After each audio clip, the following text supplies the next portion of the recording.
dengan persetujuan Yang Amat Berhormat Perdana Menteri serta persetujuan mesyuarat Jawatankuasa Khas Pengurusan Pandemik yang telah pun bermesyuarat 2 September lepas. Penting untuk keempat-empat menteri ini memikirkan hala tuju kita ke hadapan dan mengemaskinikan sedikit sebanyak apa yang telah pun kita putuskan sebagai satu kerajaan 1,5 tahun, supaya orang ramai rakyat memahami apa yang perlu mereka patuhi dalam landscape yang kita nak masuk Oktober ini. Jadi mesyuarat dan perbincangan kita hari ini memberi tumpuan kepada 4 agenda sahaja. Agenda pertama ialah untuk melihat keputusan-keputusan berhubung kelonggaran yang telah pun diumumkan sebelum ini dan bagaimana prosedur operasi standard SOP kita ni dapat diperkemaskan lagi agar lebih mudah difahami oleh orang ramai. Agenda kedua ialah meneliti kelonggaran-kelonggaran yang telah pun dipersetujui secara prinsipnya di peringkat mesyuarat Jawatankuasa Khas Pengurusan Pandemik dan memperincikan SOP sesuai sebelum diumumkan kepada orang ramai.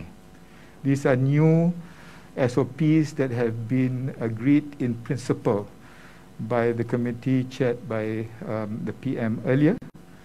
And we have been tasked, the four of us, to look into the details, which we have done today. Alhamdulillah. Ketiga ialah untuk melihat potensi pembukaan lebih banyak sektor pada masa hadapan.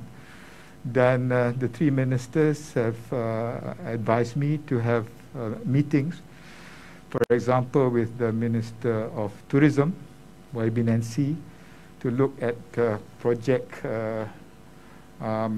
Langkawi yang sekarang ni akan dirintis dalam 2 hari ini. SOP yang perlu kita perkemaskan.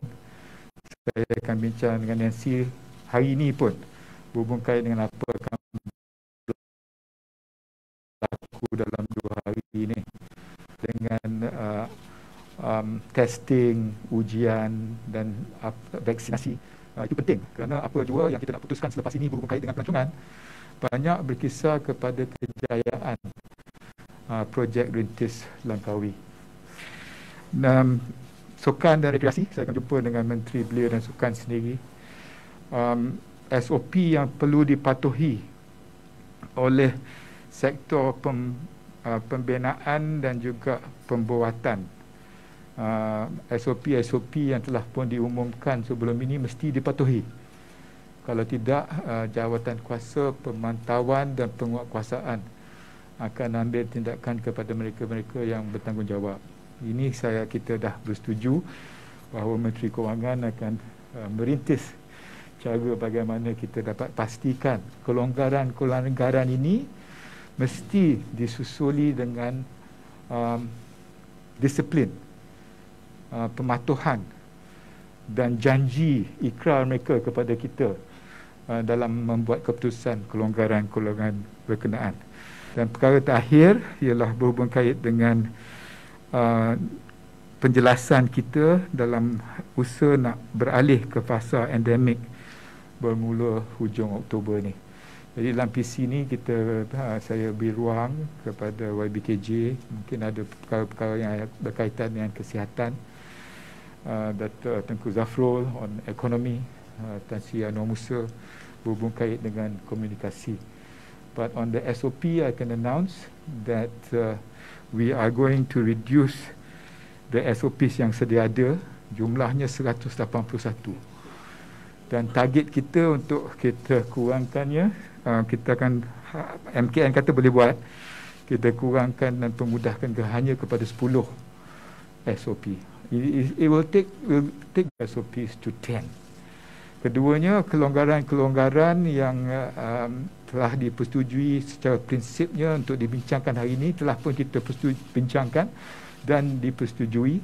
Yang Amat Berhormat Perdana Menteri akan mengumumkan dalam masa terdekat ini. Saya akan bawa keputusan perbincangan 4 menteri ini kepada Yang Amat Berhormat PM hari ini, dan beliau akan menentukan masa dan tempat untuk mengumumkan kelonggaran-kelonggaran selanjutnya.